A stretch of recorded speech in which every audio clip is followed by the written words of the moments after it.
A paz do Senhor, igreja. Amém. Estou muito feliz por estar aqui com vocês, mas este dia, hoje, conforme já foi dito aqui, foi um dia muito especial e de alegria para a igreja. Foi o batismo realizado pela manhã, e este acontecimento na vida do crente, ele nunca esquece. Já faz uns par de dias que eu fui batizado. Me batizaram no dia 30 de dezembro de 1956. Portanto, agora no fim do ano vai fazer 62 anos, não é? Que foi batizado. E eu me tenho na minha mente tudo o que aconteceu naquele dia. Alguns dos irmãos que foram batizados junto comigo. Então vocês nunca vão esquecer. É uma coisa gloriosa. E logo mais à tarde tive também um momento assim de tristeza e ao mesmo tempo de vitória, de alegria. Estive ali eu e minha esposa, num culto fúnebre, né, ali no memorial ali Bom Pastor, uma irmã que dormiu no Senhor ontem, não é? Quando a usina campestre ainda existia, tinha aquelas colônias ali, e naquele tempo eu até trabalhava no Evangelho. E ali conseguimos ganhar muitas almas e famílias que foram batizadas, porque o Evangelho alcançou eles naquela época. E essa irmã foi uma delas, há muito mais de 30 anos. Ela morreu com 92 anos de idade e partiu. Durante toda a vida dela, na simplicidade dela, ela serviu a Deus, não é?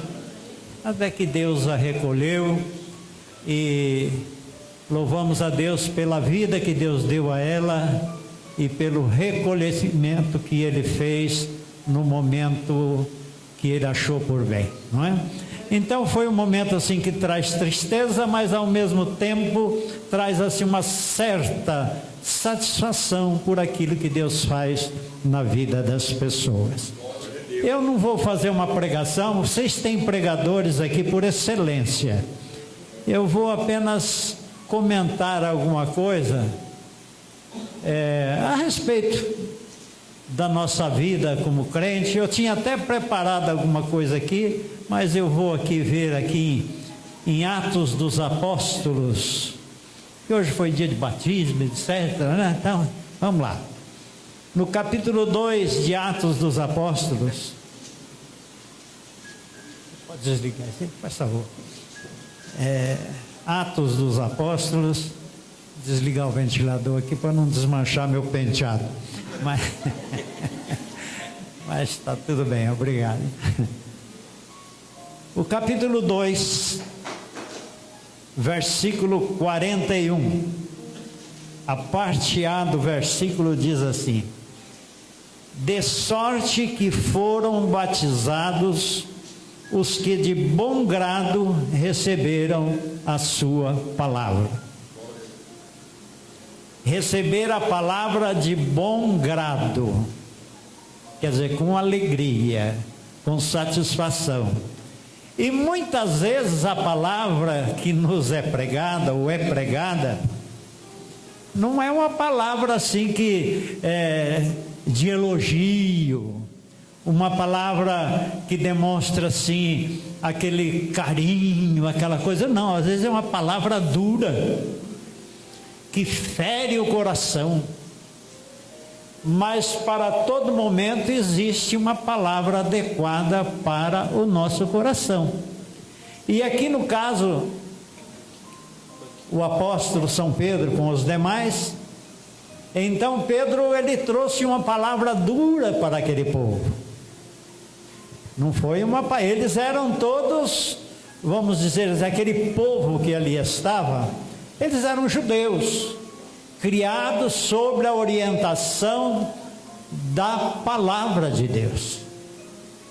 Eles ainda não tinham entendido. É aquilo que aquele pastor leu lá de manhã, que eles tinham os ouvidos, ouviam, mas não entendiam. Tinham os olhos para enxergar, mas não enxergavam. O entendimento, mas não entendiam. Então agora chegou o momento, naquele dia, né, que Pedro trouxe uma mensagem muito dura para eles. Pedro os acusou de assassinato.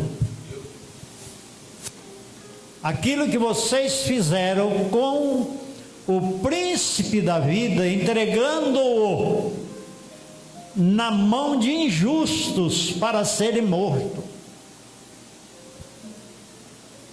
Foram vocês que fizeram isso. Mas só que Deus o ressuscitou dos mortos, dos quais nós todos aqui somos testemunhas. Vocês intentaram o mal, vocês fizeram o mal, mas Deus o ressuscitou, porque na presciência de Deus isso haveria de acontecer. Então aquilo foi batendo no coração deles, na consciência, e eles foram ficando assim, quase que em desespero, ao ponto de que quando Pedro terminou o seu discurso, veio aquela turma e disseram assim para o Pedro e os demais apóstolos: varões irmãos, o que nós vamos fazer? O que nós vamos fazer?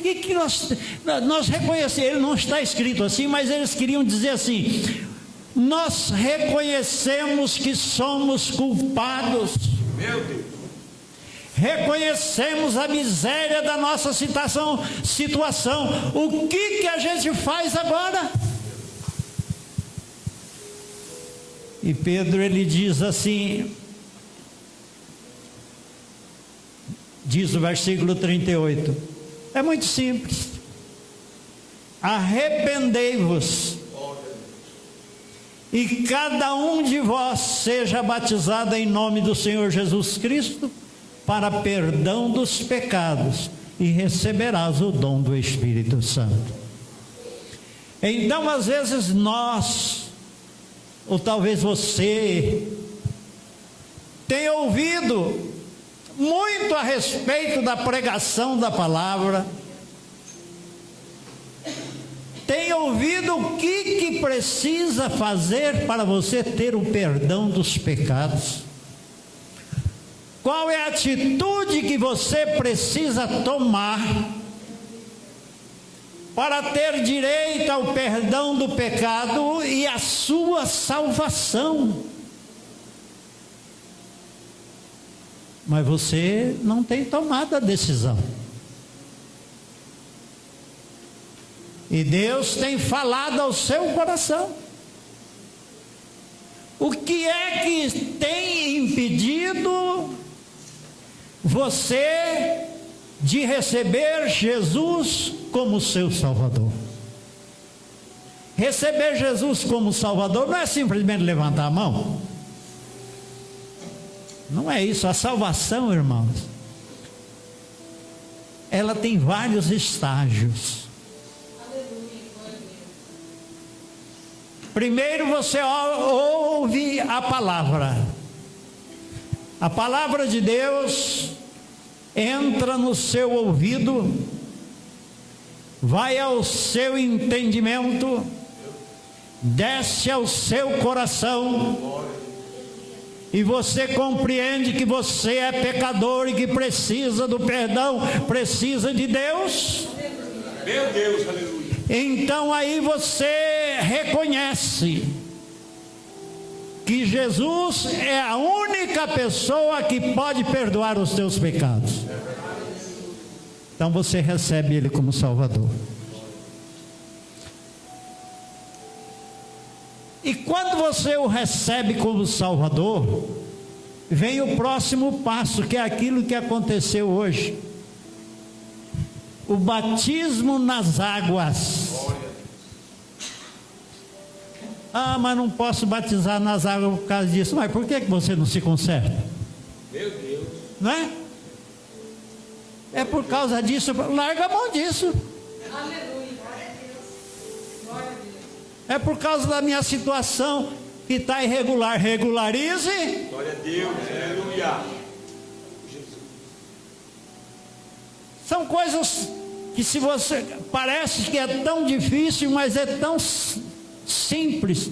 Depende exclusivamente de você, porque Deus já fez a obra. Aleluia. Meu Deus. E cuidado, hein? Porque o tempo passa. O tempo passa. Então, quando vem a segunda etapa do batismo, que você consegue, e quando você passa pela aceitação da verdade do Evangelho.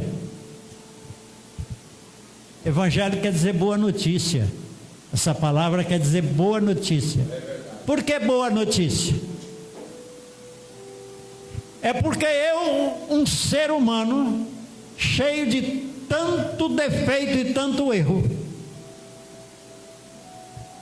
através do Evangelho eu sou alcançado, perdoado, transformado e selado pelo Espírito de Deus, e tenho a certeza da vida eterna para morar com Deus para sempre. Você quer notícia melhor do que essa? Aleluia.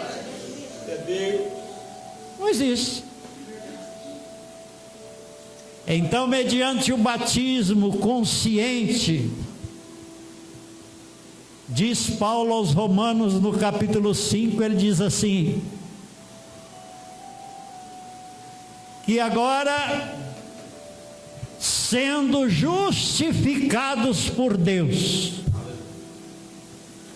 mediante a fé em Jesus Cristo, temos paz com Deus.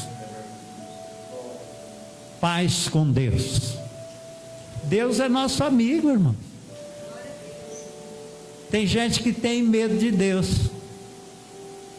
tem medo do diabo também.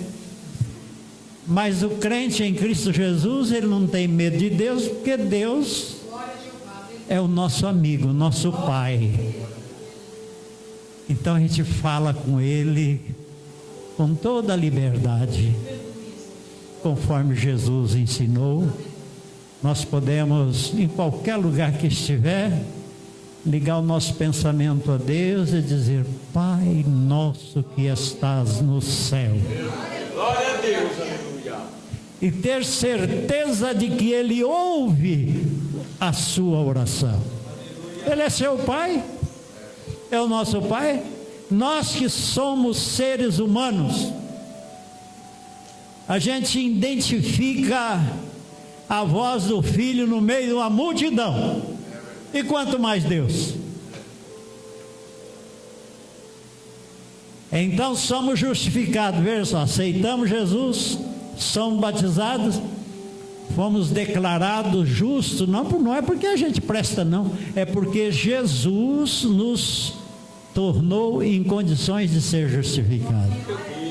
Então não temos medo de Deus, e também não temos medo do diabo.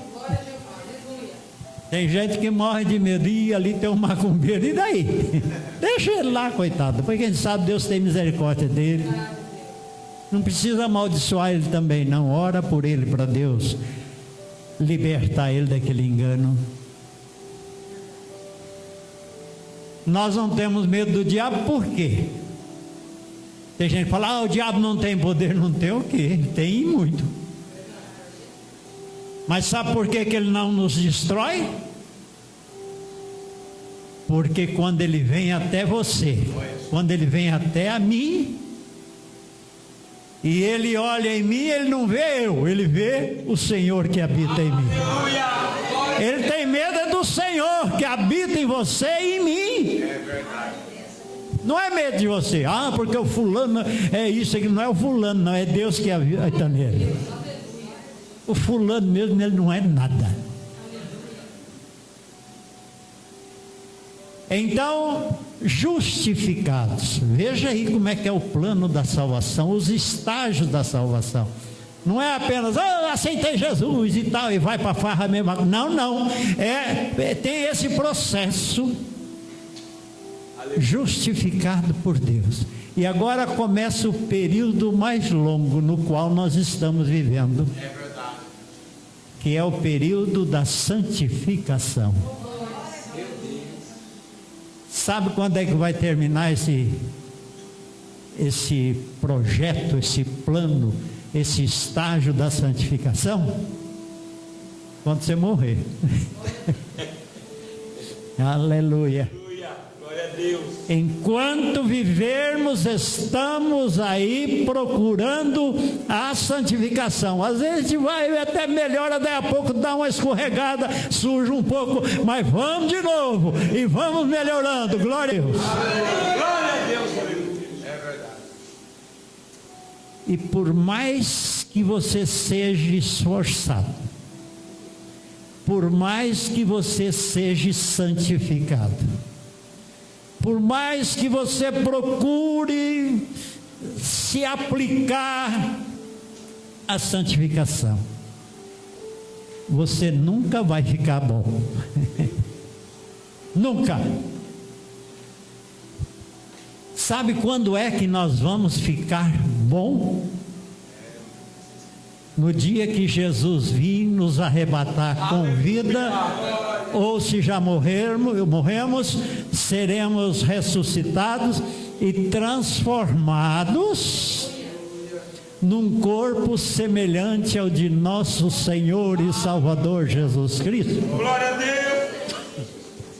Aí sim, naquele momento da ressurreição ou da transformação do vivo, nós vamos receber o aperfeiçoamento da santificação, e aí sim estaremos plenamente salvos e podemos ir com Jesus e habitar com Ele para sempre. Então você e eu estamos no período de santificação, viu? Então, meus irmãos, a salvação é gloriosa e todos nós, como disse Pedro aqui, arrependei-vos e cada um de vós sede batizados em nome do Senhor. Não deixe que nenhum impedimento. E diz assim que recebereis o dom do Espírito Santo. Não está falando aqui de batismo no Espírito Santo, de dons espirituais, de falar línguas, profetizar, não. É o que Paulo, ele procura explicar aqui aos Efésios, no primeiro capítulo, versículo de número 13, ele diz assim: em quem também vós estáis, quer dizer, em Cristo Jesus, depois que ouvistes a palavra da verdade, o evangelho da vossa salvação, e tendo nele também crido. Então o que aconteceu? Fostes selados com o Espírito Santo da promessa. Meu Deus, aleluia. Você foi salvo, nós fomos salvos e fomos selados com o Espírito Santo. Ele habita em você. Glória a Deus, aleluia. E é Ele o selo pelo qual nos dá o direito de sermos levados. Precisa o batismo e o selo com o Espírito Santo. Isso é automático. todos quantos creem em Jesus e é batizado e vivem uma vida de fé, o Espírito Santo está nele. Glória a Deus.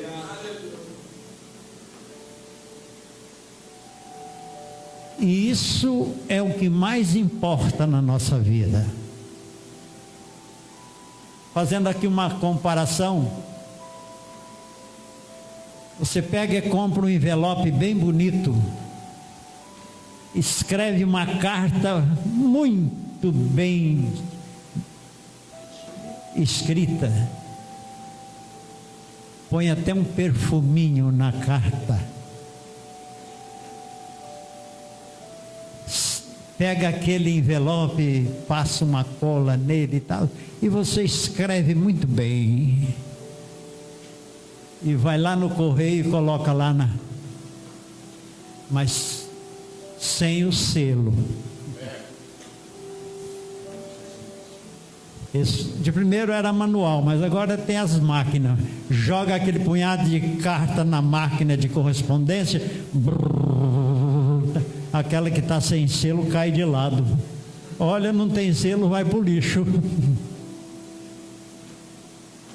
E às vezes uma outra carta que está até com uma letra muito feia, um envelope pobrezinho, mas só que está bem seladinho. Aquela vai ser entregue lá no endereço na qual está escrito ali. Chega lá. Pode demorar um pouquinho, mas que ela vai chegar lá, ela chega. Glória a Deus, aleluia. Porque tem o selo. Meu Deus. Então o crente que não é batizado, não tem o selo do Espírito Santo, que não creu, não foi justificado, ele pode ser o crente mais importante da sociedade, pode ser o cabra mais bonito da turma, pode ser o mais eloquente, pode ser quem for, se não houver essas prerrogativas do batismo e do Espírito Santo na vida, não tem endereço para ele chegar no céu. Está vendo a importância Glória a Deus. de sermos crentes em Jesus e sermos batizados? Ainda hoje eu ouvi, pode beber dessa água aqui um pouquinho?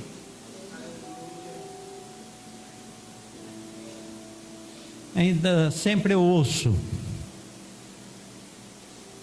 quando vai ter batismo, alguém diz assim: Jesus foi batizado para dar o exemplo. Jesus não precisava ser batizado, mas ele foi, não é? Jesus não foi batizado para dar exemplo para ninguém, não.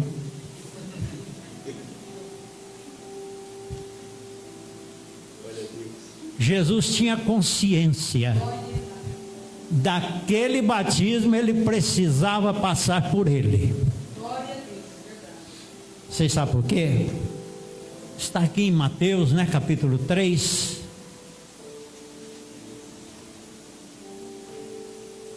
Versículo de número 14 e 15. O próprio Jesus explicou por que ele precisava ser batizado. Se ele precisou, nós não vamos precisar. Então está escrito aqui que ele veio para ser batizado pelo João, mas João opunha-se-lhe, dizendo: eu que careço ser batizado por ti, e vens tu a mim? Jesus, porém, respondendo, disse-lhe: deixa por agora, porque assim nos convém cumprir toda a justiça. Então ele o permitiu. O próprio Jesus explicou: cumprir toda a justiça. Que justiça é essa? A palavra de Deus, a lei que Deus mandou que ensinasse ao povo de Israel através de Moisés. Meu Deus. Porque Jesus sabia que ele ia exercer algo muito importante em nosso favor. Porque Jesus morreu na cruz, ressuscitou, foi para o céu. O que ele está fazendo lá agora? O que ele é lá? O que ele está exercendo lá?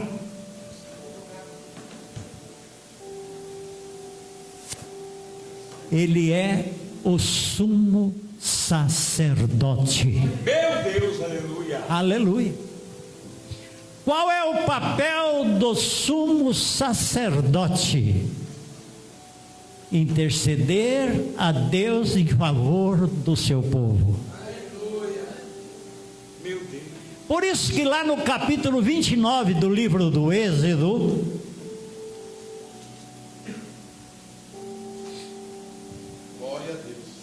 aleluia,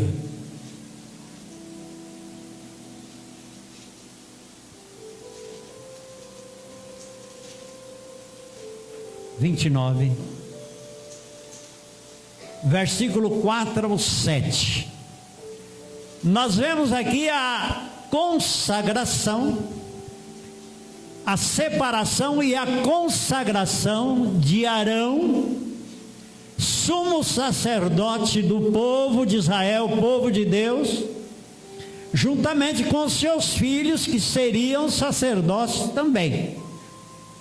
Então vamos ver o que fazia para que eles pudessem exercer o sacerdócio. Versículo 4 diz assim: Deus mandou Moisés fazer isso. Então ele diz assim, Deus falando para Moisés: então farás chegar Arão e seus filhos à porta da tenda da congregação e os lavará com água.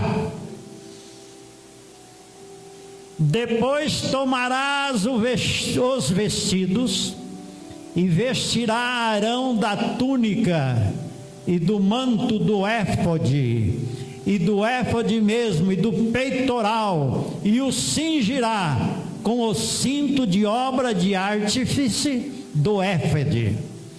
E a mitra porá sobre a sua cabeça, a coroa da santidade porá sobre a mitra. E tomarás o azeite da unção e o derramarás sobre a sua cabeça, assim os ungirá. E depois fala, e depois os seus filhos também, etc. Então, o que precisava fazer para que o Arão pudesse exercer o sacerdócio? Lavar com água, ungir com azeite e trocar as roupas, uma roupa branca, limpa, apropriada para aquele trabalho. Isso o sacerdócio terreno. Agora Jesus é o sumo sacerdote, e vou mostrar que você é sacerdote também. Então, Jesus é o sumo sacerdote.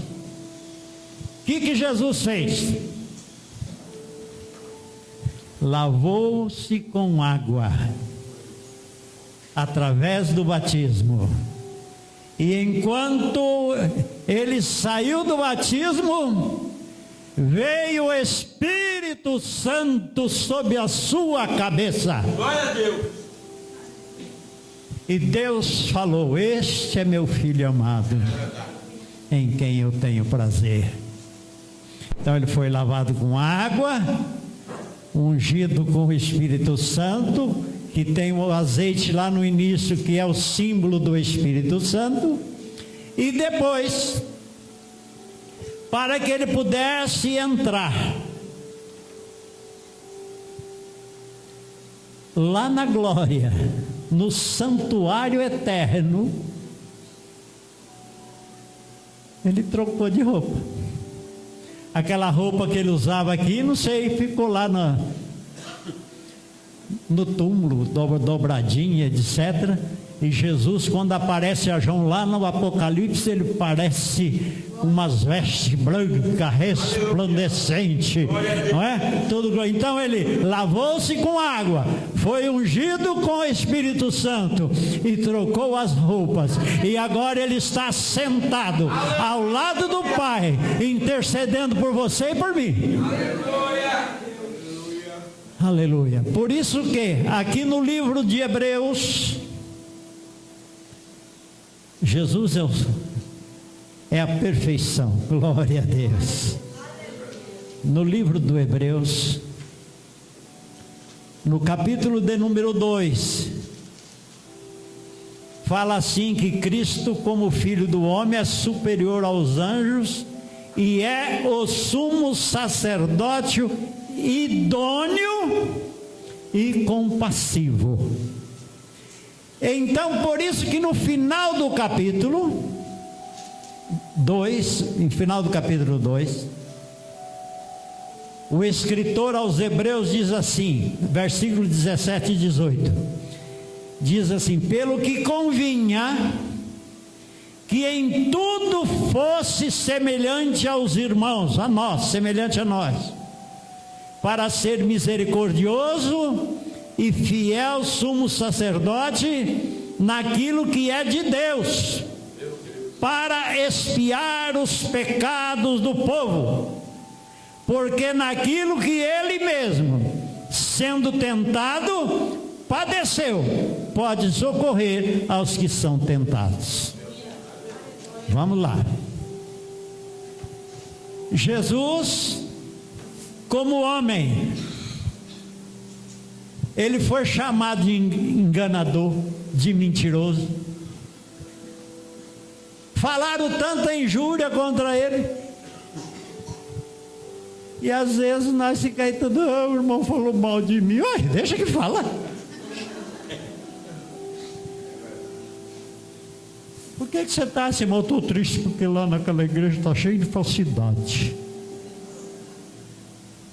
Jesus sofreu tanto, tudo isso. Jesus nunca se importou com isso. Tem falsidade? Tem, mas tem os sinceros e santos. Aleluia! Aleluia. Jesus, ele sofreu tudo como homem. Isso não falando das dores, do sofrimento físico, psicológico, a tentação espiritual, tudo ele sofreu. Sabe para quê? Para poder interceder por nós. Por isso que, Senhor, manda o anjo para me ajudar e tal. Não, Jesus, vem o Senhor mesmo. Porque anjo não tem piedade de ninguém não, irmãos. Anjo não entende a dor que você está passando. Ele nunca passou dor. Tentado ele foi pelo diabo lá, mas dor ele nunca passou. Ele não sabe o que é um sofrimento físico. Ele não sabe o que é um sofrimento psicológico. Por isso que Deus fala, porque o anjo ele é obediente. Por isso que Deus fala, vai lá naquela cidade lá, mata tudo aquele povo. Ele vai lá e mata, não quer nem saber por quê. Vai e mata tudo. Vai lá e salva lá aquele bandido assassino. Ele vai lá e libera ele, deixa ele, né? E a gente fala, mas que coisa. É que ele é obediente, ele não questiona Deus, ele não quer saber por quê, porque ele sabe que tudo que Deus faz é certo. Aleluia. Agora Jesus não, Jesus passou por todo tipo de sofrimento.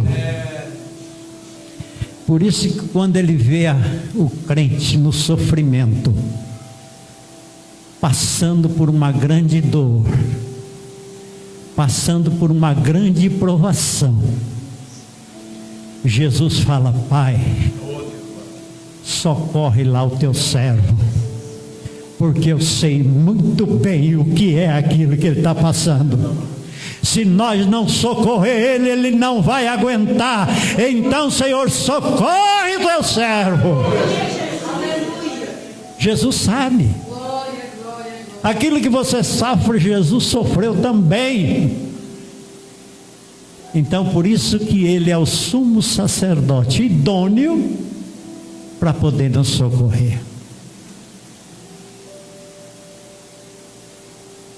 As horas já se foram, mas eu me lembro, quando eu era menino, eu tinha um tio, irmão da minha mãe. Naquele tempo pegava a garrafa de Guaraná assim, punha na boca, arrancava a tampinha com o dente. E eu tenho um primo que é mais ou menos da minha idade, ele é um pouquinho mais novo até, filho desse tio, chamou o Tair. Ele, quando ele deu lá os 12 anos, 13 anos, começou a dar uma dor de dente no menino. Meu tio batia nele: toma vergonha, menino, esse osso duro não dói. Porque ele nunca tinha sentido dor de dente, ele não sabia o que era isso. O menino, além de sofrer a dor de dente, ainda tomava umas palmadas ainda, porque meu tio não sabia o que era isso. Então o anjo não sabe disso também, mas Jesus sabe da tua situação. Jesus sabe do seu sofrimento. Jesus sabe até onde eu posso suportar. Por isso que ele não permite que a tentação seja acima das nossas forças. Ele dá também o escape. Então, Jesus é o sumo sacerdote? É. E nós somos sacerdotes também.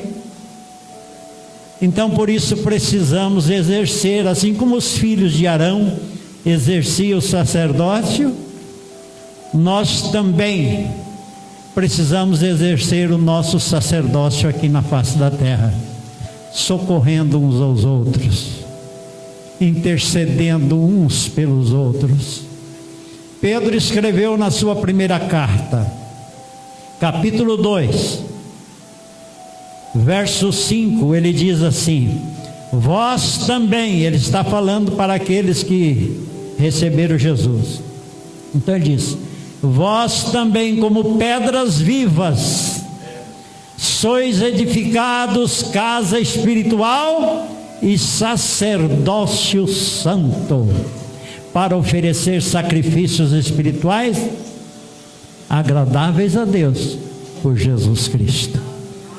Nós somos sacerdotes de Deus, inspirados no nosso sumo sacerdote Jesus Cristo, para que nós possamos ter aqui a nossa vida.